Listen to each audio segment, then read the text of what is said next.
রাজধানীতে ক্ষমতা দখলের ভোট, দিল্লির কুর্সি কার দখলে থাকবে সেদিকে নজর রয়েছে গোটা দেশবাসীর।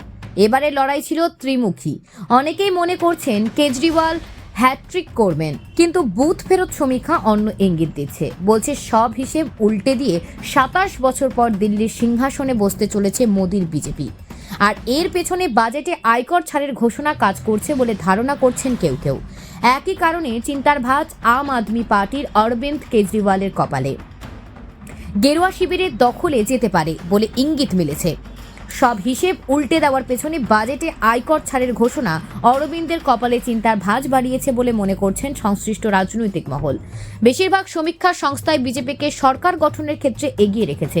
তবে বুথ ফেরত সমীক্ষার বৈজ্ঞানিক ভিত্তি থাকলেও অতীতে অনেক ক্ষেত্রে তা মেলেনি। অতীতে এমন ঘটনা বহুবার ঘটেছে। সাম্প্রতিককালে গত লোকসভায় বিজেপি একাই 350-র বেশি আসন পেতে পারে বলে বিভিন্ন সংস্থার সমীক্ষায় উঠে এসেছিল।